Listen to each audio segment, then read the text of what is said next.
स्वागत है आपका स्पेशल रिपोर्ट में। मैं हूं आपके साथ विवेक शांडिल्य। पाकिस्तान के पूर्व प्रधानमंत्री इमरान खान पर लटक रही गिरफ्तारी की तलवार कभी भी गिर सकती है। तोशाखाना मामले में गिरफ्तारी वारंट रद्द करने की उनकी अर्जी आज खारिज कर दी गई। रविवार को भी पुलिस टीम इमरान के घर पर पहुंची थी, लेकिन लुका छिपी खेलकर इमरान बच गए। अब सवाल यह है कि आखिर कब तक बचेंगे। सत्ता में बैठा शरीफ और भुट्टो परिवार जानी दुश्मन की तरह इमरान खान को जेल का मजा चखाने पर आमादा है।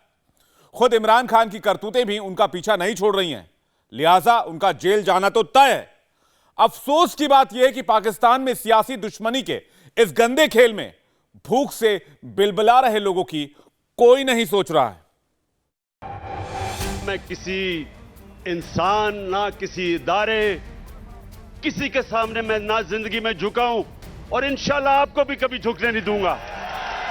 तो कोई एक सियासी चूहा है जो जमान पाक में किसी बिस्तर के नीचे छुपा हुआ है। चूहे की तरह बिल में छुप के बैठने वालों कि चूहा का टांग में दर्द है, चूहा ने इधर से उधर भागा है, चूहा ने यहाँ से बेल लेना है। ये चूहा गीदड़ अदालत में इसलिए पेश नहीं होता क्योंकि ये घड़ी चोर भी है, ये फॉरेन एजेंट भी है। इस ट्रक के चारों पहिए पंक्चर करके इसको घर भेजेंगे। जो टीम कल लाहौर में गई थी, वहाँ पे सुना है कि वो कोई दीवार फलांग के कहीं हमसाए के या किसी और घर में दाखिल हो गया। ये ऐलान सुन लो गुजरांवाला वालों, Imran Khan is done and dusted.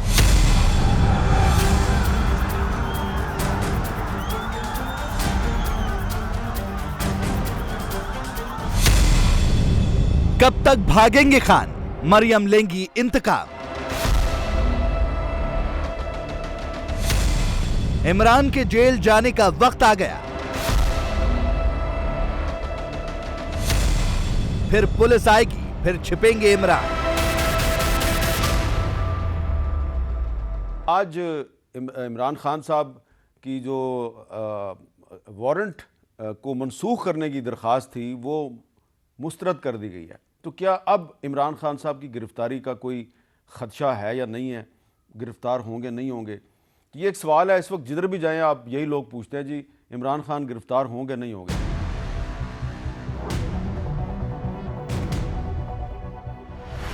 करोड़ों की ये घड़ी, हीरे जड़ा पैन, हीरे की कफलिंग्स, बेशकीमती हार और न जाने क्या क्या।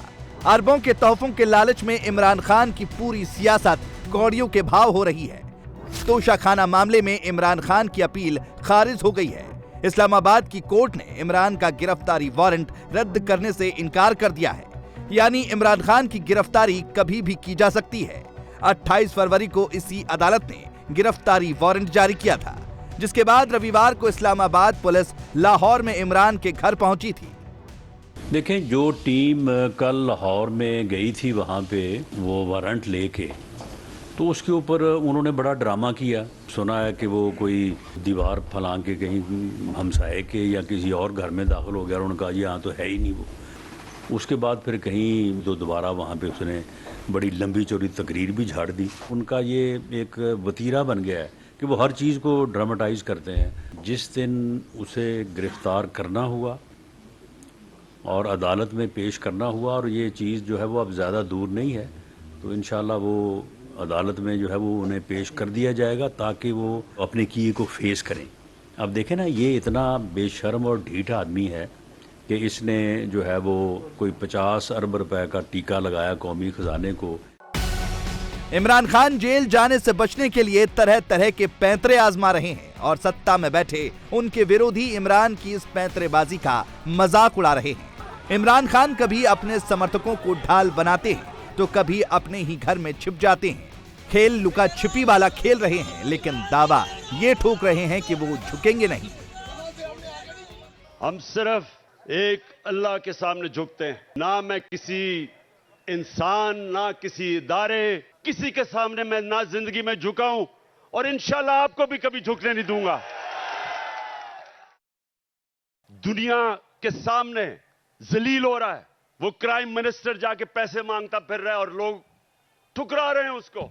अपना पैसा चोरी करके मुल्क से बाहर और लोगों से भीख मांग रहे हैं कि पाकिस्तान को डॉलर दो। हिंदुस्तान की चैनल देखें तो जो पाकिस्तान को जलील किया जा रहा है, आज जो पाकिस्तान का बदतरीन वक्त है, माशरत डूब गई है, तनख्वाहदार और गरीब पाकिस्तान की तारीख की सबसे ज्यादा महंगाई में पिस गया है। इमरान खान को गिरफ्तारी का डर लंबे अरसे से सता रहा है। यही वजह है कि लाहौर के जमान पार्क इलाके में उनके घर को समर्थकों की भीड़ दिन रात घेरे रहती है।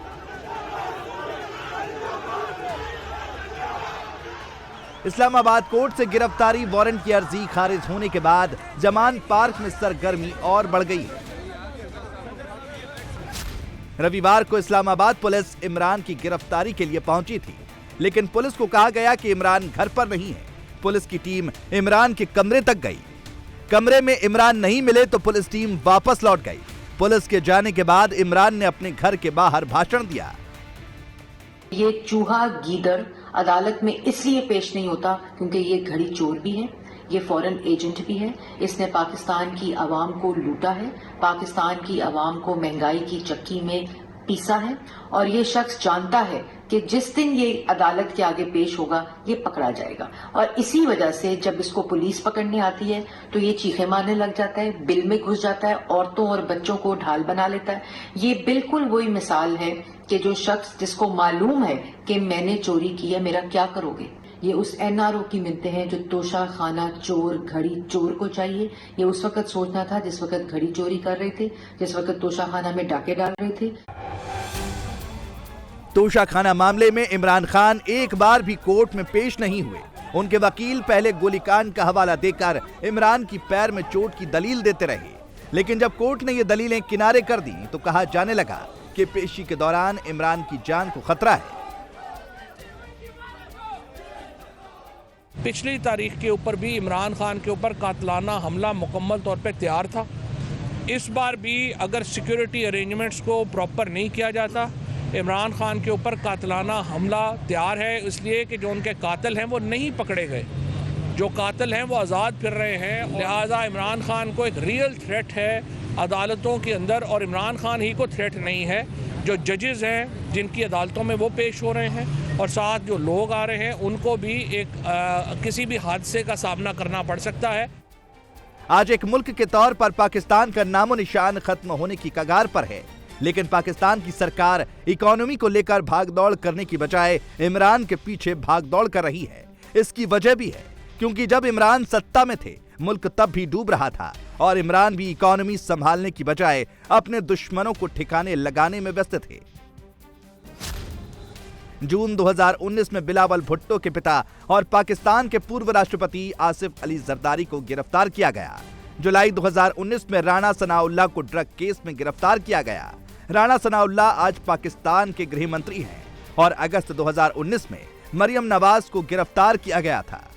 ये ऐलान सुन लो गुजरांवाला वालों, Imran Khan is done and dusted. Allah ताला के फजलो करम से इमरान खान अपने अंजाम को पहुंच गया। मैं सिर्फ उसके सहूलतकारों से ये सवाल करती हूं कि क्यों एक ऐसे शख्स को बचाने लगे हो जो पहले से डूब गया है, और न सिर्फ डूब गया है बल्कि वो तुम लोगों को भी लेकर डूबेगा। वो तो डूब गया, तुम लोगों की तो नौकरियां अभी बाकी हैं। क्यों अपनी नौकरियों को डुबोने के पीछे पड़े हो?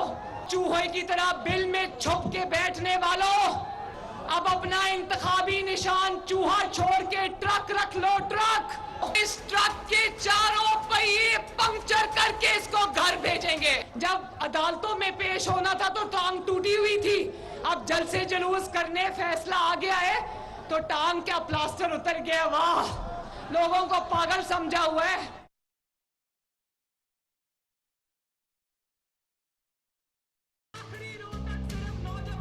मरियम नवाज अपनी गिरफ्तारी के दिनों को भूली नहीं है और ना भूलना चाहती।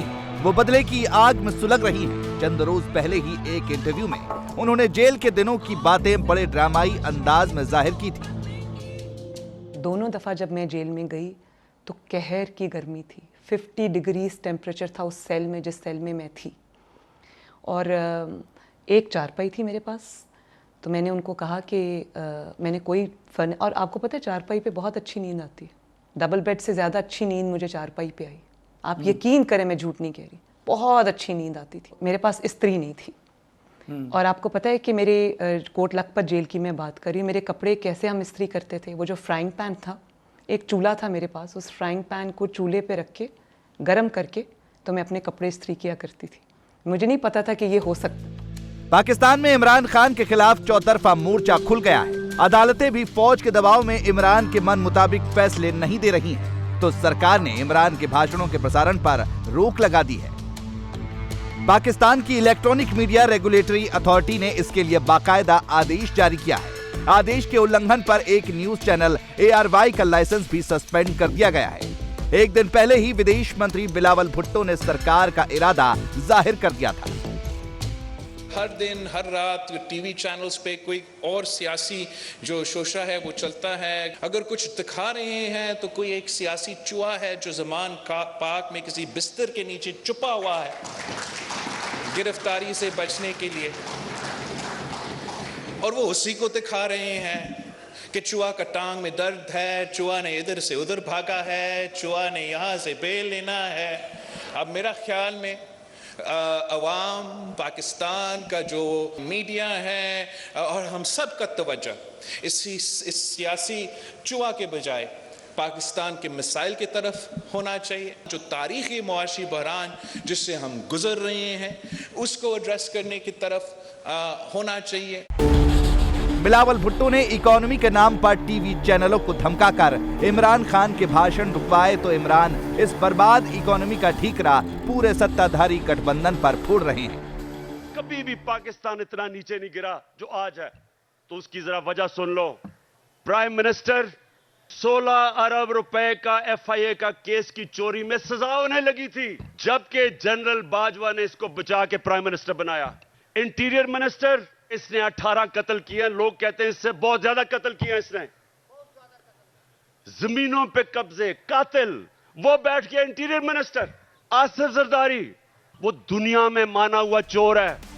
इमरान खान की सबसे बड़ी ताकत उनके समर्थकों की है। कई ऑडियो लीक हुए, तोशाखाना और विदेशी फंडिंग जैसे कई आरोप लगे। इसके बावजूद उनकी लोकप्रियता कम होती नहीं दिख रही है। पाकिस्तान में कुर्सी के खेल में शरीफ और भुट्टो की सबसे बड़ी मुसीबत यही है।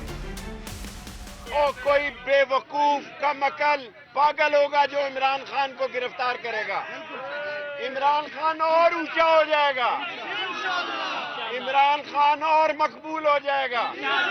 जो इमरान खान को जेल भेजेगा, नायल करेगा, वो इस मुल्क के इलेक्शन में इमरान खान का मुकाबला नहीं कर सकता।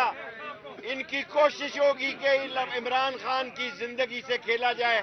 इंशाअल्लाह बुध के दिन में इमरान खान के ट्रैक पे 74 केसेस पहले हैं, 100 बना दें। अल्लाह के बाद जिसके साथ अवाम हो वो नहीं हारा करता। पाकिस्तान के 2 राज्यों में चुनाव का ऐलान हो चुका है। दोनों राज्यों में इमरान की सरकार थी जो उन्होंने विरोध के तौर पर खुद गिरा दी। शरीफ और भुट्टो परिवार इसी फिराक में है कि इमरान को अयोग्य साबित करके चुनाव से ही दूर रखा जाए।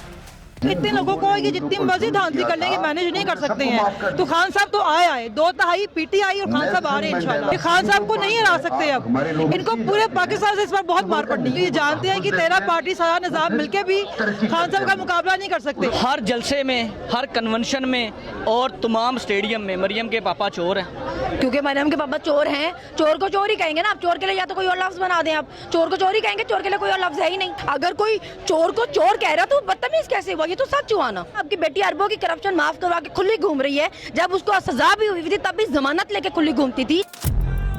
इमरान का सियासी करियर डुबोने के लिए तोशाखाना मामले को ही सबसे पहले जरिया बनाया गया, जिसके जिम्मेदार खुद इमरान ही थे। इमरान ने सऊदी प्रिंस की ओर से तोहफे में दी गई घड़ी बाजार में बेच दी। इमरान ने घड़ी की कीमत 20 लाख बताकर इसे करीब 20 करोड़ में बेच दिया। इसके अलावा भी इमरान ने कई सरकारी तोहफे अपनी जेब में रख लिए। सरकारी तोहफों की खरीद फरोख्त में इमरान की पत्नी बुशरा बीवी आगे रही और इस काम में दोनों की मदद की करीबी दोस्त फराह गोगी ने। अब फराह गोगी जो है उसका नाम दर्ज था प्राइम मिनिस्टर हाउस में एज फैमिली मेंबर। उसके जाने आने के ऊपर कोई सिक्योरिटी नहीं थी। और जिस वक्त ये यहाँ पे जो है वो ये बात करते नहीं थकते थे कि जी देखें जी पाकिस्तान को लूट के जो है वो वहाँ बाहर रकम जमा की जा रही है। जिस वक्त ये सारा जो है ये मातम कर रहा था, जाली मातम, उस वक्त वो फराह गोगी जो इसकी फ्रंटमैन है वो अरबों रुपए जो है वो बाहर मुंतकिल कर रही थी। वो बाकायदा डेटें आ गई हैं, उन डेट्स के साथ जो है वो ट्रांजैक्शंस हैं। जिस तरह इमरान खान ने अपने विरोधियों को जेल भेजा, ठीक उसी तरह सरकारी तोहफों का लालच उन्हें भी जेल के दरवाजे तक ले आया है। इमरान की मुश्किल यह है कि किसी राजनेता की तरह इसका सामना करने की बजाय वो जेल के नाम से ही कांपने लगते हैं। इस टाइप की जो तहरीकें चलती हैं उसमें सबसे पहले जो कुर्बानी देता है वो लीडर होता है, लेकिन इमरान खान साहब इस मामले में बिल्कुल कमज़ोर हैं। ये नहीं चाहते ये खुद जेल जाएं क्योंकि इन्हें जेल का खौफ है। इमरान खान साहब को इससे पहले 1 हफ्ते के लिए जेल हुई थी ज़िंदगी में एक ही बार, और उसको भी आज भी याद करके ये पछताते हैं। इनका ये कहना था, बल्कि मेरे सामने उन्होंने कहा था कि जब रात के वक्त जेल का दरवाज़ा बंद कर दिया जाता तो मेरे दिल को कुछ हो जाता था। दरवाज़ा ऐसे लगता था कि मुझे एक ऐसा फोबिया है जिसके अंदर मेरी जान निकल जाएगी। तो मैंने वो दिन बड़े मुश्किल गुजारे, बल्कि ये एतराफ़ करते हैं कि इन्होंने रो रो के वो दिन गुजारे। सारा खेल पाकिस्तान को लूटने और अपनी जेबें भरने का है। इस लूट में अभी तक फौज के साथ शरीफ और भुट्टो परिवार का बोलबाला था, लेकिन लूट में अपनी हिस्सेदारी का दावा ठोककर इमरान ने इनका बना बनाया खेल बिगाड़ दिया। ये और बात है कि बड़बोलेपन के चलते इमरान ने फौज से पंगा लेकर खुद का खेल भी बिगाड़ लिया। इसी तमाशे का नाम पाकिस्तान है। देश में आग लगी हुई है, महंगाई बढ़ी हुई है, डिफॉल्ट होने वाला है, पब्लिक रो रही है, लेकिन हुक्मरान और सियासतदान और गिरफ्तारी की लुका छिपी खेल खेल रहे हैं। जिस वक्त इन पाकिस्तानी हुक्मरानों को अपनी आवाम को राहत देने के लिए सोचना चाहिए था, उस वक्त वो पॉलिटिकल स्कोर सेटल कर रहे हैं। इसलिए तो पाकिस्तान की आवाम भारत के प्रधानमंत्री नरेंद्र मोदी की दीवानी हो रही है, क्योंकि वो यही चाहते हैं कि उनके पाकिस्तान में भी मोदी जैसा ही कोई नेता आए जो सब कुछ ठीक कर दे, जैसा मोदी ने हिंदुस्तान में किया है। अगली रिपोर्ट देखिए।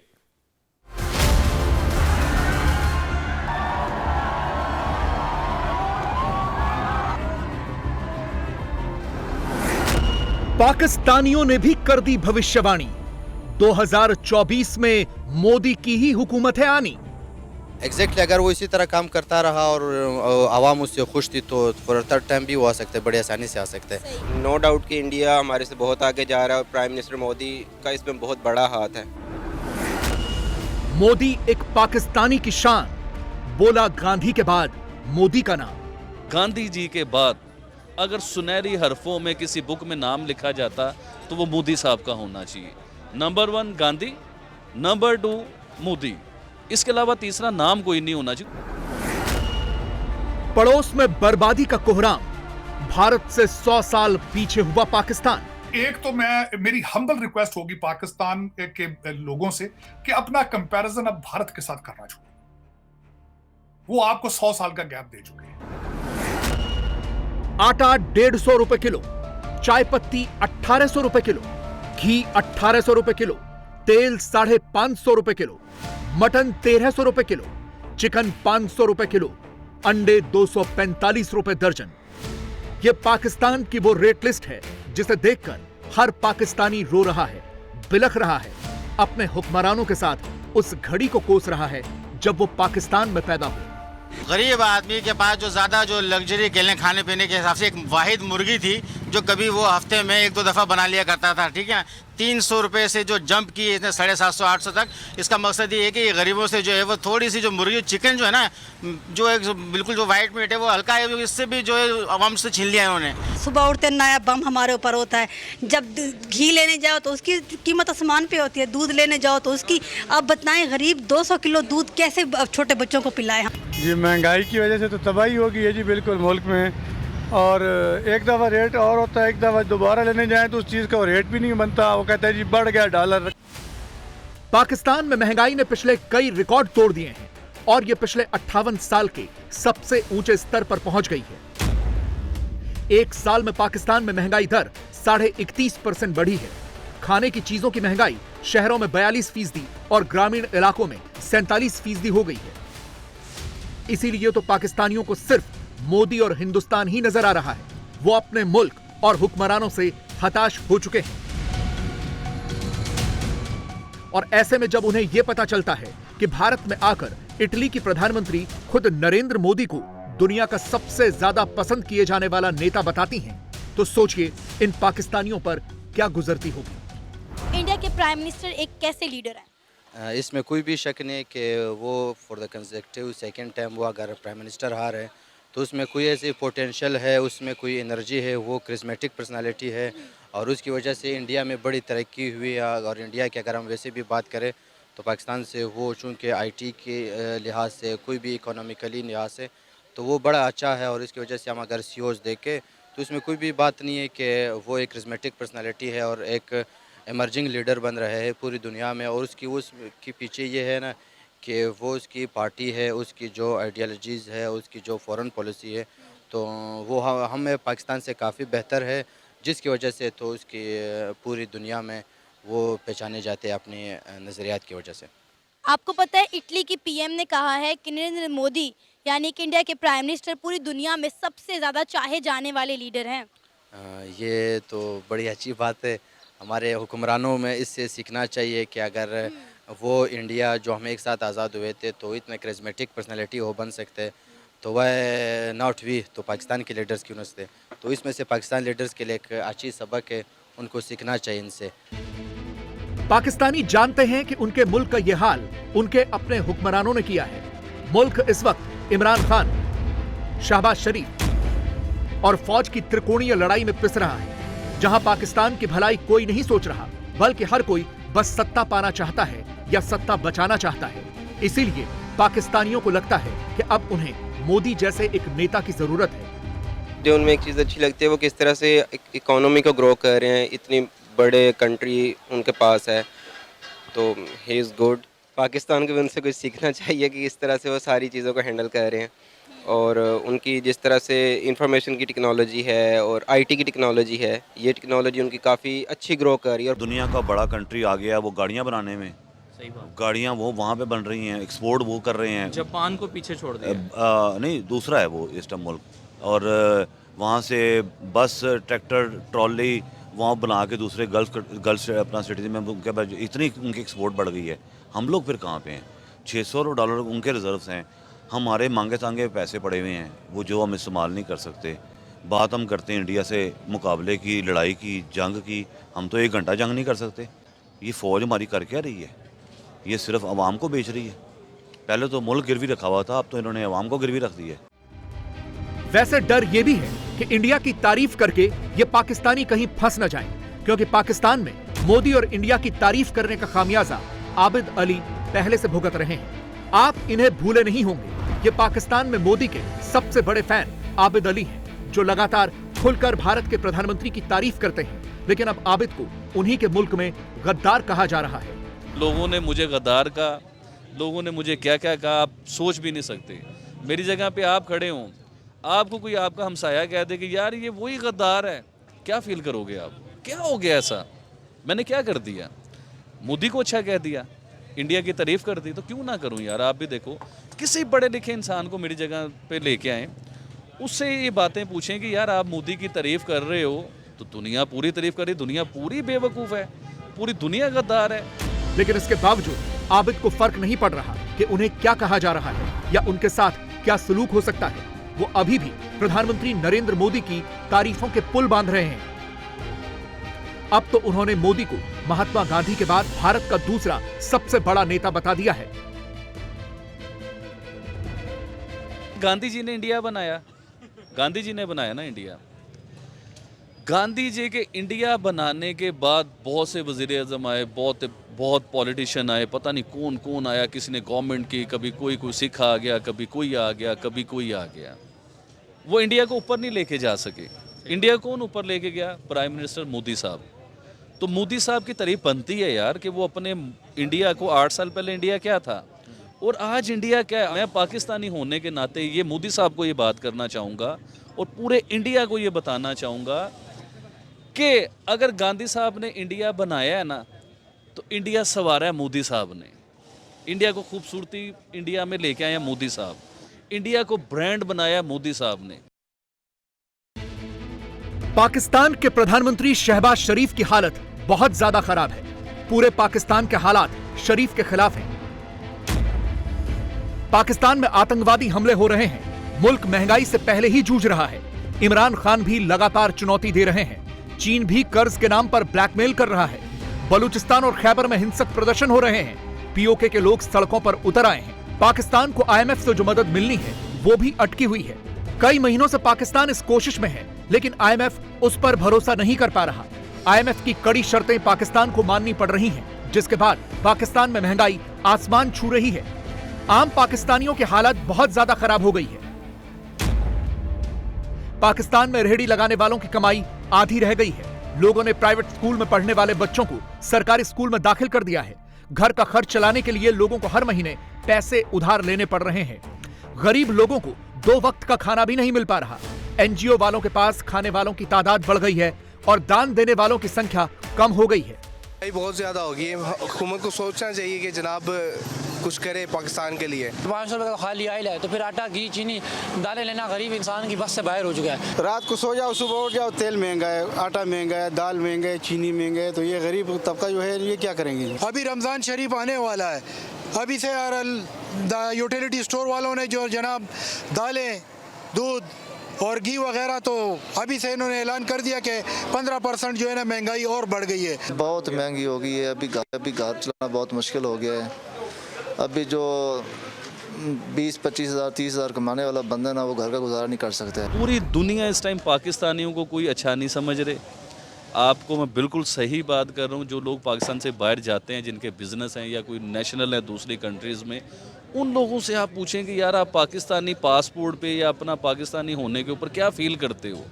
आप यकीन करो कि वो लोग शेम फील करते हैं कि वहाँ पर पाकिस्तानी पासपोर्ट है। क्यों कि जब आपके बड़े हुक्मरानों की इज्जत नहीं है, जब आपके मुल्क के वज़ीर आज़म, देखो पूरी दुनिया उन्हें चोर कहती है, पूरी दुनिया उन्हें लुटेरा कहती है, उन्होंने अपने मुल्क के साथ ये किया। बाढ़ ने पाकिस्तान को पहले ही बर्बाद कर दिया था, जिसकी वजह से बहुत सारी फसलें नहीं हो पाई। इंडिया टीवी हर वक्त हर जगह डाउनलोड करने के लिए सर्च करें India TV news Google play store या ऐप स्टोर पर।